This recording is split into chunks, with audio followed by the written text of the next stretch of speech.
Hello, hello, and welcome to Fine, I'll Talk About It, the podcast where we say the quiet parts out loud. Real talk, straight to the point, no fake positivity. I'm your host, Danielle Young, and today I'm joined by Tanesha Moody. Tanesha is an ICF certified coach, keynote speaker, and founder of Full Out Coaching, where she equips multi passionate leaders and purpose driven teams to live, lead, and thrive full out. On today's episode, we are talking about finding and living your purpose, including practical frameworks and personal experiences that help individuals discover, name, and pursue their unique purpose in life. Tanisha, welcome to Fine, I'll Talk About It. Thank you so much for having me, Danielle. Thank you so much for coming on. Yeah, I feel like finding your purpose is a pretty big topic right now since a lot of us kind of feel lost. Like, I know I'm one of those people. Like, what am I doing with my life? you know? Yes. And I hear that a lot from people. Like, I don't know what I should be doing with my life. So why don't you tell us a little bit about you, about your background, and how you got into helping people find their purpose? Yes. Thank you so much for sharing. And I completely resonate with so many things that you just shared because, helping people figure out their lives was not what I thought I would be doing with my life, but that is exactly where I am right now. yeah. I first started off doing professional theater. So I have a background first in dance and then transitioned into being on stage, met the stage manager for Wicked on Broadway, and that kind of laid the foundation for like, oh, I should go into professional theater as a career. Of course, my parents were like, oh, okay, I guess that's an option. we wanted you to be a doctor or a lawyer. Honestly, like without that background, I know I wouldn't be the person I am. I am today. I wouldn't be where I am today. And honestly, theater set the trajectory of my career in a way that I hadn't even imagined, since it opened doors for me to do corporate events and have global leadership opportunities at Salesforce, Marriott, Disney, Under Armour, leading teams and helping to make impact in the event space, because at the end of the day, events are just theater productions on fire.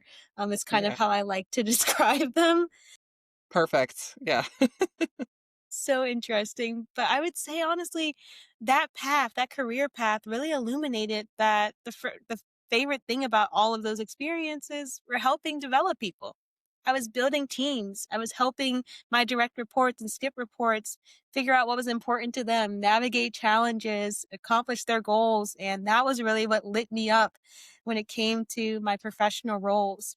So when I was actually laid off from Salesforce, being a director there, I had an executive coach and she helped me to unpack and realize that. And of course, when you find yourself without a job, it's like, all right, I guess the best thing I can do is go to Costa Rica and learn Spanish and figure out my life, which is of course what I did. So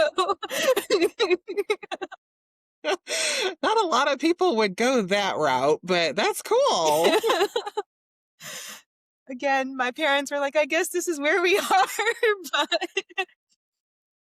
But honestly, that journey, that path opened up these frameworks that I've had a chance to create. I went on a journey of not knowing who I was, where I was supposed to be. I was attaching my identity to my previous roles, and I had to do the unpacking and do the work of figuring out what really is my purpose. What are my values? What am I here to do? What impact am I supposed to make? And that laid the foundation for the frameworks as well as the formula to help people to find, name, and live their purpose, Ignis. So it's been a journey, but I'm so grateful for it. Yeah. No, I mean, that sounds amazing. I mean, not everybody can go to Costa Rica and learn Spanish and discover their life's purpose, but I mean, I want to do that. Now I'm like, do I really know what I'm doing with my life? I get it. Yeah. I feel like a lot of people right now are just not knowing what direction Mhm. to go in. And so many of us, I know before I started coaching, I really sat down and I'm like, what is it that I'm even passionate about? What do I really want to do with my life? I mean, I'd wanted to be an attorney since I was 5, but, you know, that didn't work out. I ended up, getting really sick and had to leave law school. But, it's like roadblock after roadblock kept coming up. So I'm like, there's something else. So what's your advice to those people who are like, I really want to make a change, but I don't know what I want to do. And I know that I have a bigger purpose in this life, but I don't know what it is. You know, what are your tips? What are your frameworks that, help people discover their purpose? Yeah. Thank you for sharing. And that resonates so much with me, especially I consider myself a multi passionate person. And I love working with other multi passionate individuals, the folks that kind of get lit up from a lot of different things. Maybe they don't have a traditional career path. There's so many things that spark joy for them. And I would first speak to those individuals and say, there's nothing wrong with you. Nothing is nothing is wasted. You are exactly where you're meant to be. All of those experiences are honestly the foundational blocks of what your purpose is. Those different roles that you had were different assignments along the way that helped illuminate where you're supposed to go. And when I created Ignis, I came with that purpose in mind for myself because so many of us get tied up thinking that our jobs, that's our purpose, but it's not. Our jobs, our titles, even our roles of being a mom or a wife or a husband or parent, like those are all fabulous things, but that's still not your purpose. It's a role that is meant to help you fulfill your purpose, is how I've been able to divide it out for myself. So, getting the right context around like what purpose actually is, like what is that real meaning for existing, that fire inside us, which is what Ignis actually means in Latin, is where we really need to start. We need to recognize that purpose is different from assignments. Assignments are going to change, they're going to adjust, they're going to fluctuate depending on the season we're in or where we find ourselves. And right now, whatever hats that you're wearing right now are all assignments that are still working towards tearing up towards your purpose. So even if it doesn't feel like it right now, I want everyone to know that you are living your purpose right now. Like purpose, we're not going out and discovering it. I'm sorry, but a stork is not going to come to your doorstep and drop it off. I'm a Christian. I was waiting for Jesus to be like, here's your purpose. And he never did that. I'm sorry. That's just not how it works for many I'm of so disappointed. No stork? It's not just gonna fall in my lap. Like, oh, you're crushing my dreams. so sorry, but that is not the case for most of us. But that doesn't mean it's not out there, that it doesn't exist for us. Like everybody, if you are still alive, you have a purpose. You're meant to be here. There's a reason that you're here. And if you already believe that, that's the first piece of the Ignis framework and formula that I've created. And it starts with a spark, which is believing I exist for a reason. I am here for a reason. And then we move on to our fuel, really understanding and unpacking like our wiring. Like, what makes me unique? What are my gifts, my strengths? What am I just kind of innately good at? So if you can do that work of figuring out, all right, what lights me up and why? How am I able to navigate this world with ease? Like, that's the second part of really unpacking your purpose. And then next, you look through your story. As I mentioned, you've been living your purpose all along. We just might not have realized it. We didn't have the words for it. It's not in a nice, neat sentence. It probably comes out as like a Hamlet soliloquy or monologue, and that's okay. But you need to unpack and recognize, like, all right, what has been my struggles? Like, what are the things that I've had to navigate and overcome, maybe repeatedly? What are some things that were just blessings in disguise? Uncovering that, which is related to your kindling. And then finally, we unpack our flame, which is who we're actually meant to serve. All of those components are what I've had a chance to consolidate down and recognize that these are the things that make up our purpose. That one single piece of truth that we can hang on to that's not going to change like those assignments are. And if we live that, we're living a life full out. I love that. I mean, it's so multifaceted too. I think a lot of people just like you said, tie themselves to one thing and they're like, "Well, I don't even know what lights me up anymore." They get stuck in in that identity, and sometimes it really takes an identity shift to make us learn about ourselves. I know for me it did. And I feel like there's so much external validation that goes along with it. Like you said, my parents were like, okay, well, this is where we are now. I feel like, a lot of people see that and they're like, well, then I can't do that then. If I don't have that external validation, then is it right? Is it what I should be doing? Is it what I could do? I mean, there's a lot of questions around this. Yes, that is so true. That external validation honestly can be the reason that some of us stay stuck and don't even do some of the work. Like, we don't even try to figure out what our purpose is because we actually think no one's going to understand us, or they're not going to want to support us along the way. And I think I've actually kind of discovered a little hack on this. And don't come after me if this doesn't work for everyone. um, but I think, at least this is true for me, when it comes to purpose, not everyone is going to understand it. I've heard sometimes even from my family, from my parents, from my friends, from people in my circle, and they'll say this phrase of, "That couldn't be me." Like, what you're doing, Tanesha, that could not be me. And I think that's actually the hint that you're probably pushing on purpose. You're probably doing an assignment that is actually meant for you to do. And of course, no one's going to understand it if it's meant for you to do. So honestly, I might start taking that, if you're feeling that, as some kind of like, oh, I'm here. This is confirmation. That's the validation there.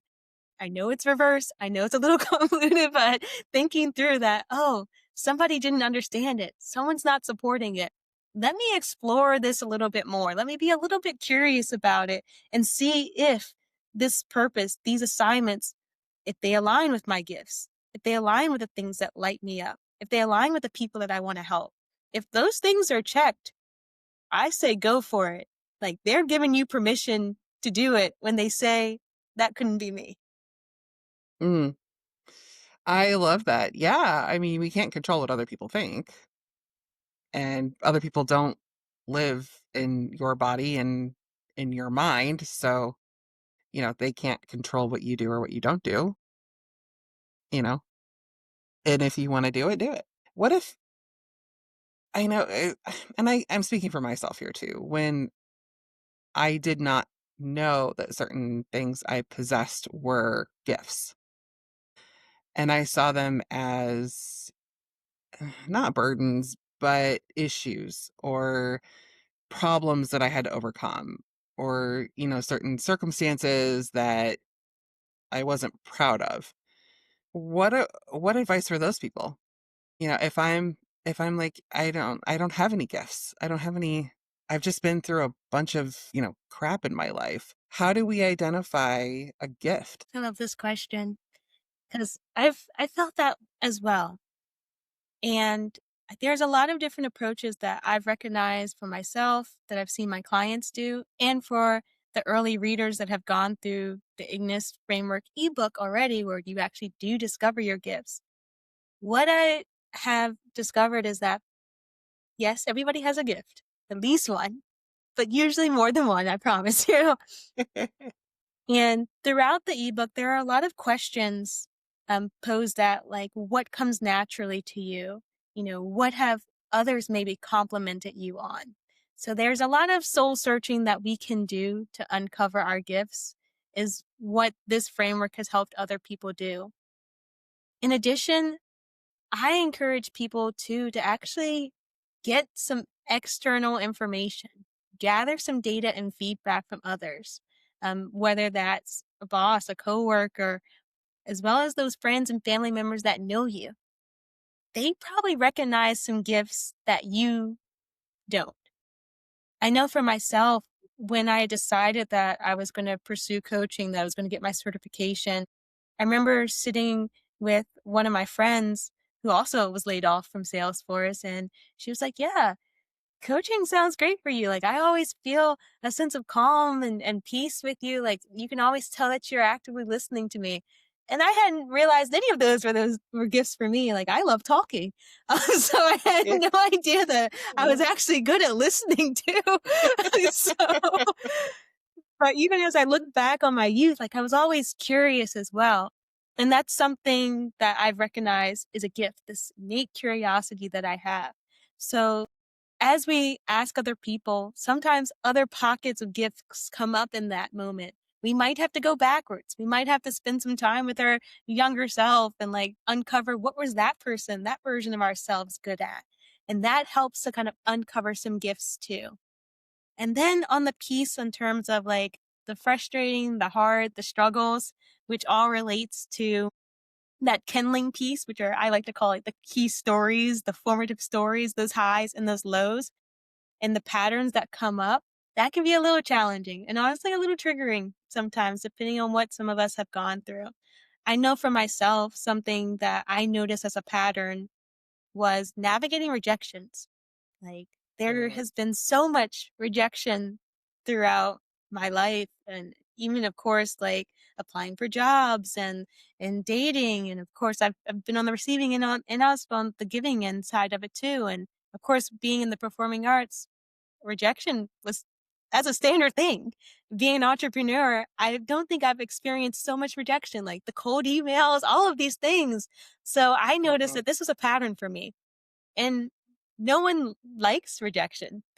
But it was something that I recognized I could use the way that I have reframed rejection, the stories that I have navigated, and the things that I've acquired from going through rejections, and I can use those things to serve somebody else.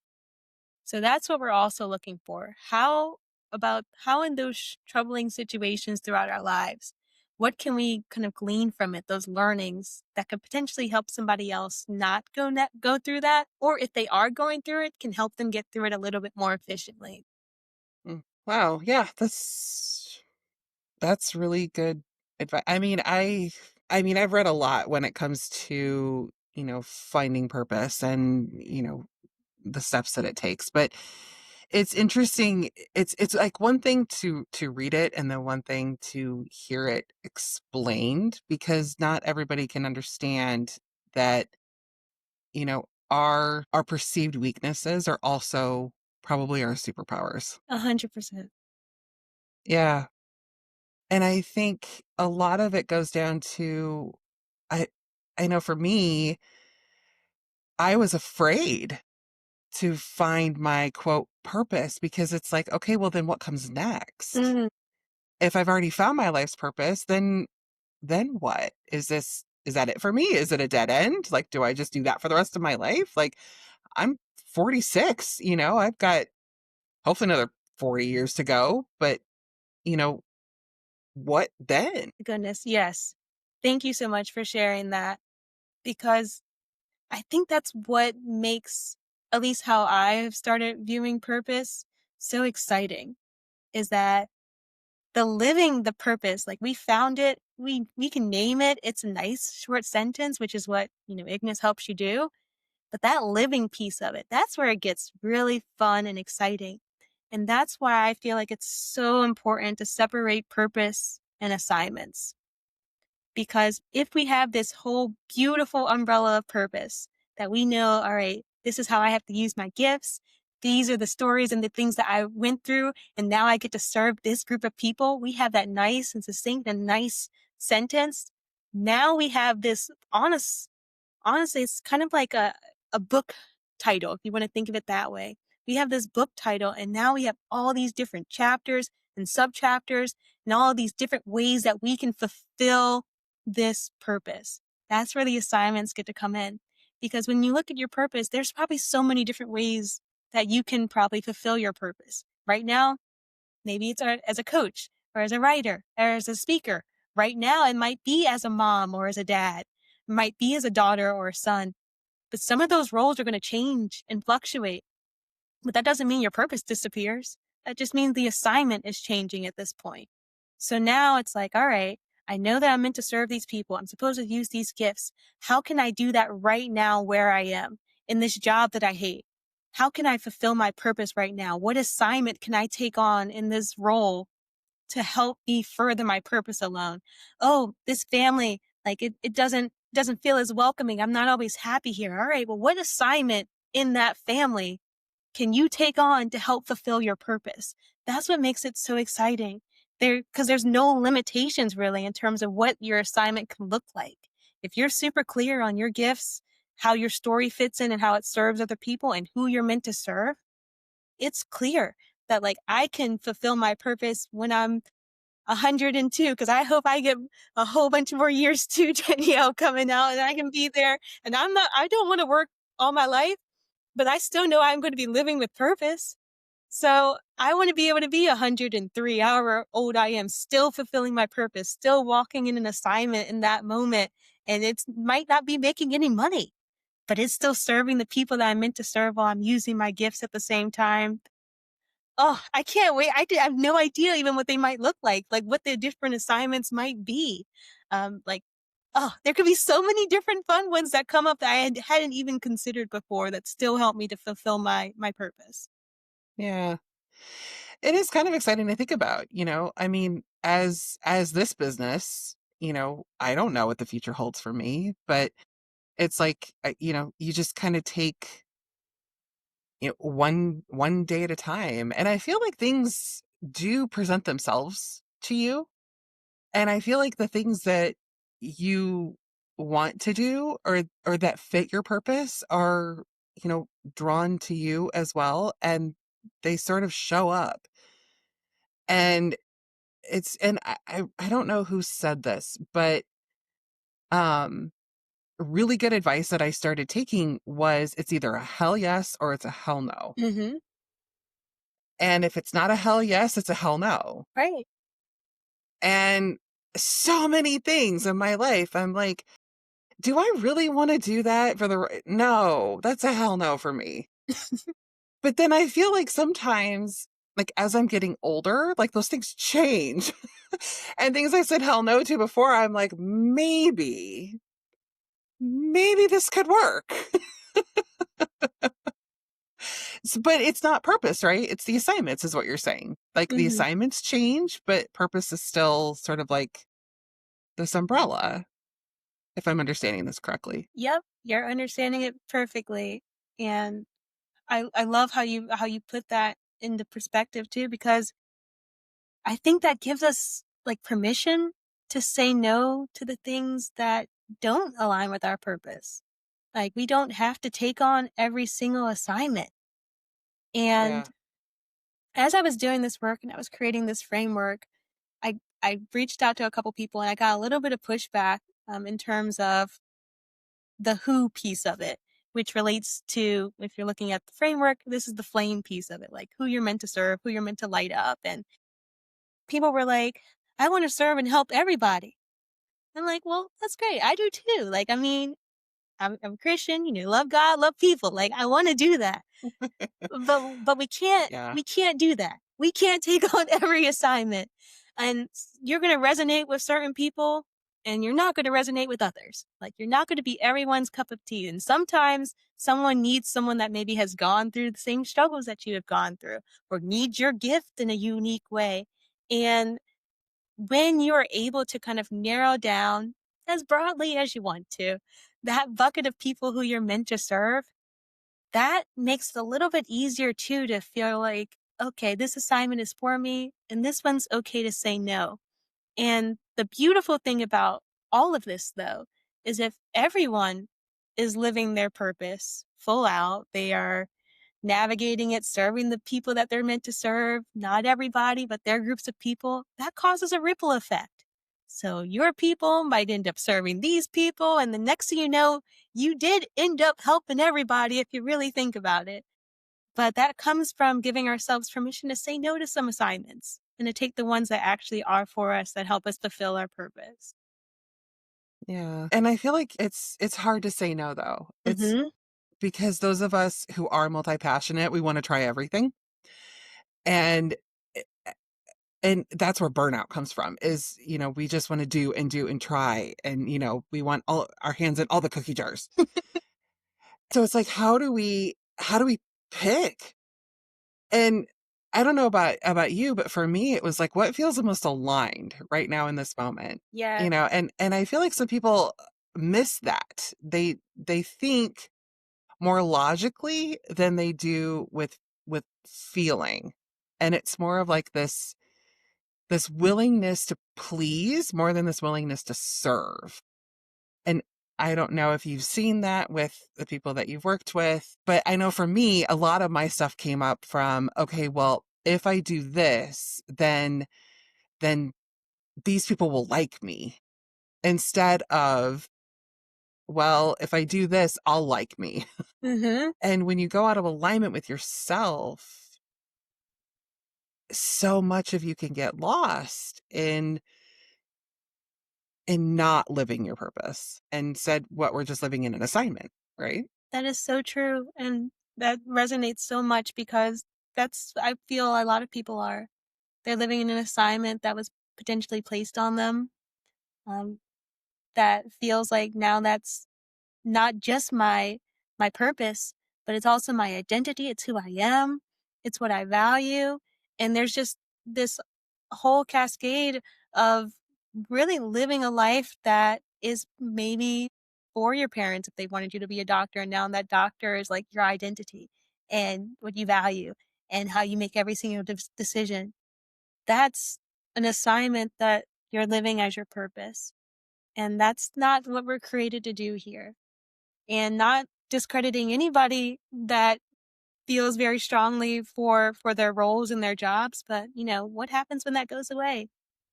Because 'Cause I've had that Yeah. happen, and it honestly put into perspective just how off center I was living my life.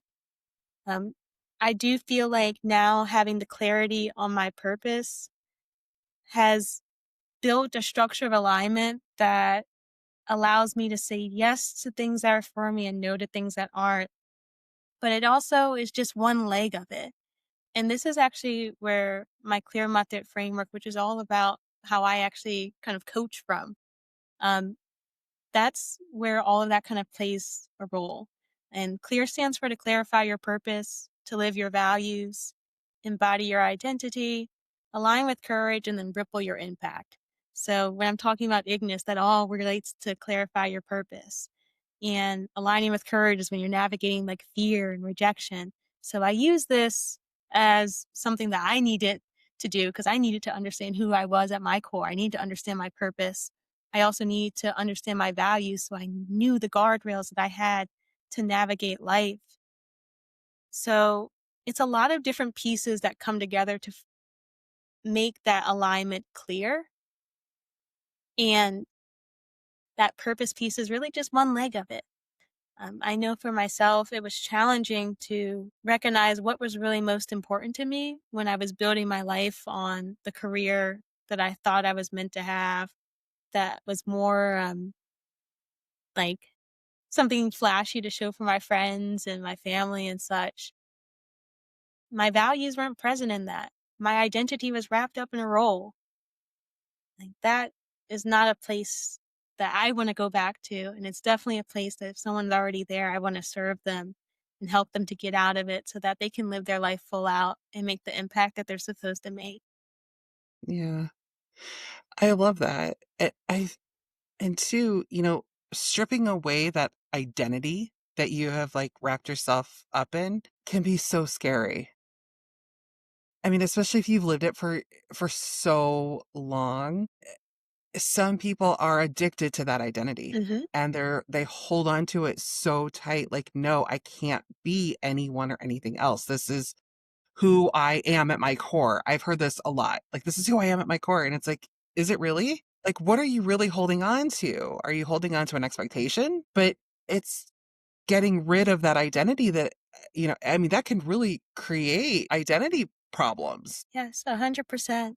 I mean, it's heartbreaking. It's honestly heartbreaking to coach with individuals, to have people reach out on social media after I post something and for them to say to me that, "Hey, I realized that I've built my life on this identity based around my career. Like, where do I go from here? What do I do? Yeah. And it's and I feel for them because I know I've been there. I've been there Yeah. with, like, this image of myself that wasn't who I really was. Yeah. I feel like all of us have been there at one point or another. We've all had that feeling of, okay, I know what I want to do.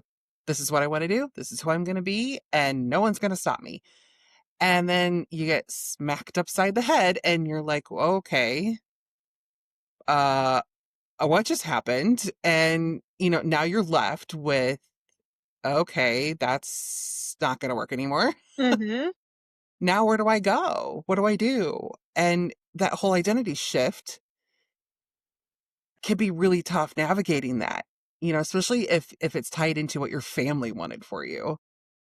My family for a while was like, no, you can't move away because if you do, then who are we without you? Yeah. And you get so attached to these expectations from other people, and that's that external validation. And it's like, well, who am I if I don't have this? If I'm not this person, then who am I? And it's so heartbreaking because I feel like so many people have so much potential and they're not living it to their fullest out of fear. Mhm. Fear's such a huge driver.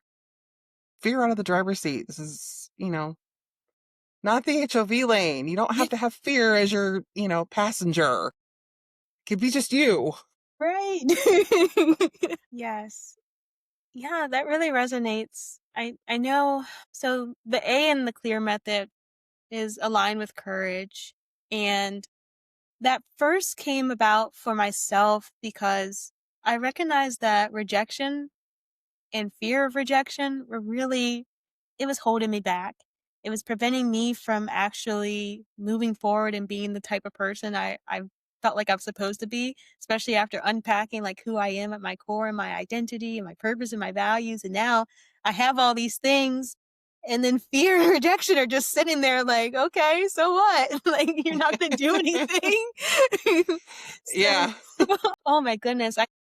I went through a season of honestly, especially after being laid off, uh, like putting my CV out there, my resume out there, trying to find roles. Of course, receiving rejection letters after that, weird things happening where I would make it to multiple rounds and then like the person that I was hiring for me would get laid off themselves or like the role was eliminated and all of these weird things contributing to rejection. And then of course rejection in my relationships and friendships as well. So it just kind of felt like it was hitting me from multiple different sides. And I started to work through reframing rejection, and it's something that I've written a lot about. And my reframing is like you weren't rejected, your offer was. So separating myself from the offer of what I Mm. was putting on the line, that made it a little bit easier for me to be like, all right, I can navigate rejection. I can put myself out there. I can align with courage here. But I needed to do that not just with myself, but also in community too. I had coaches, I had my friends, I had my family.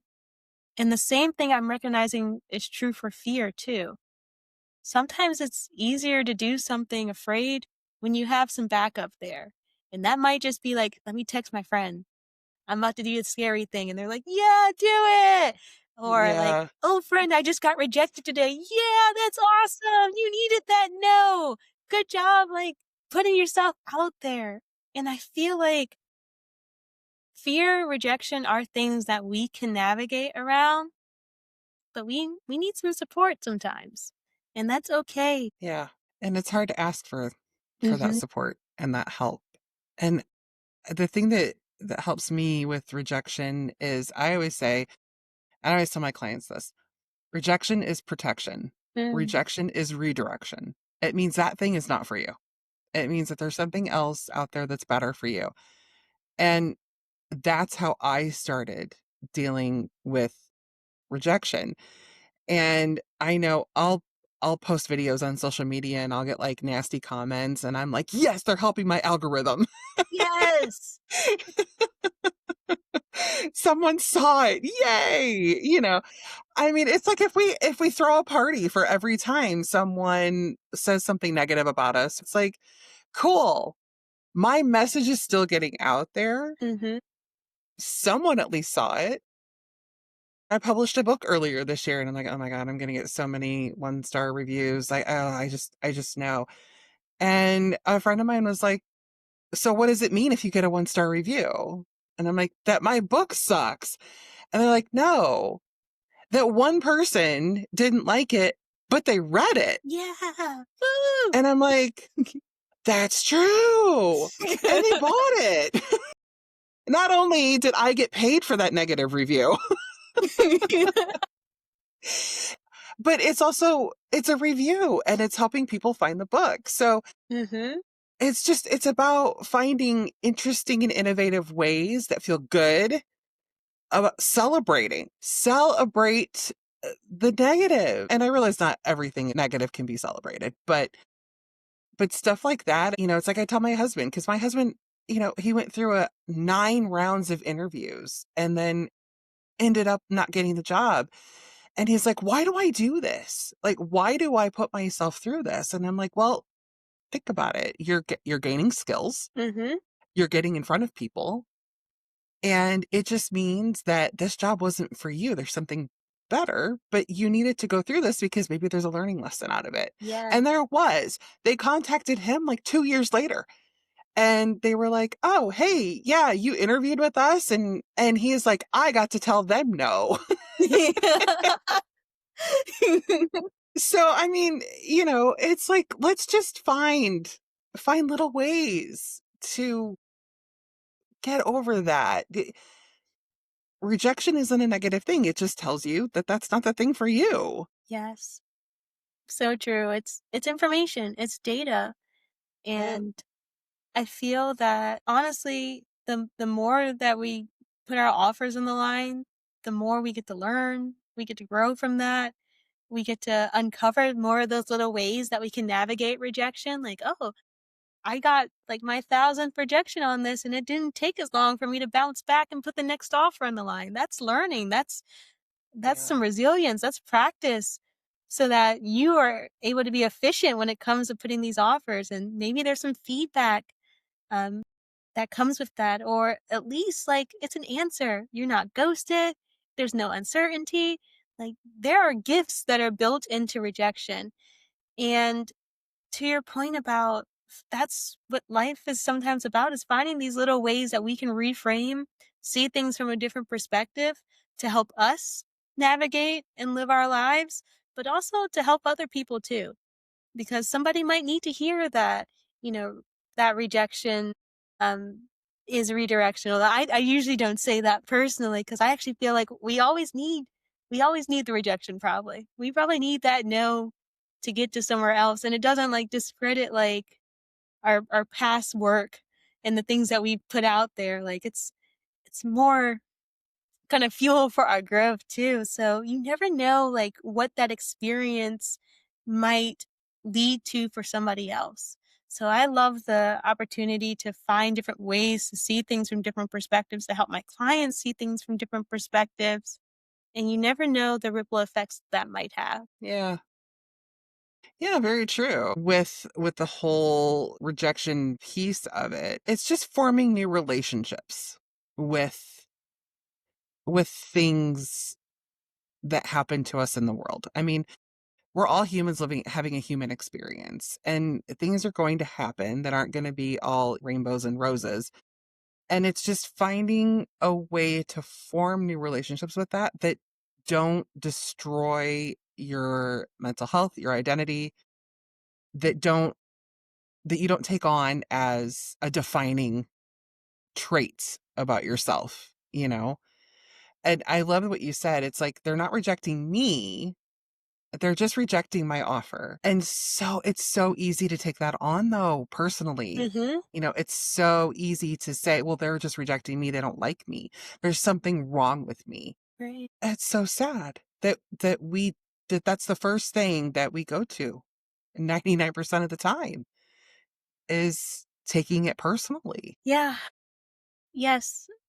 I know for especially being a creative, like, you put your heart and soul in so many things that you make, like your choreography, your delivery on stage during a performance, that audition. Like, it does sometimes feel personal that I am receiving the rejection. Yeah.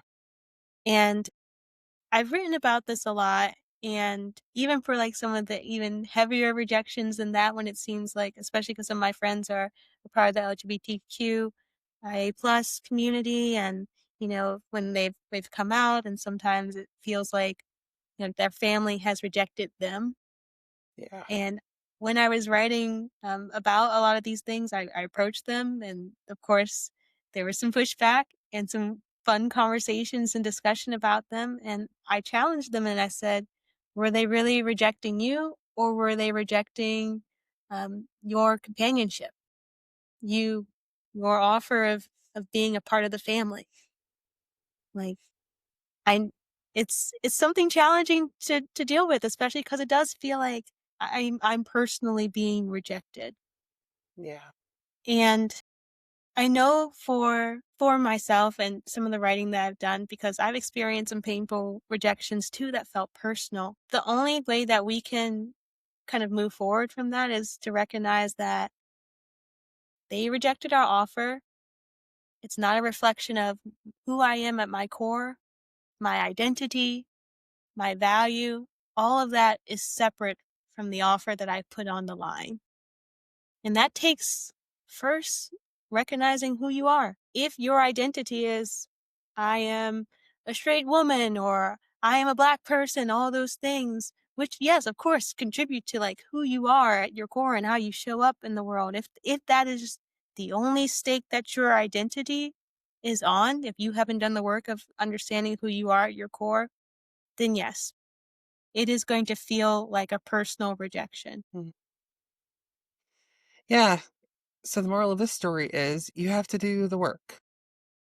You have to embrace the suck and do the work and get comfortable with being uncomfortable, because living your true purpose, if you're not living your true purpose, what are you doing to yourself? What are you doing to your mental health? What are you doing to your nervous system? What are you doing to your body? What are you doing to your relationships?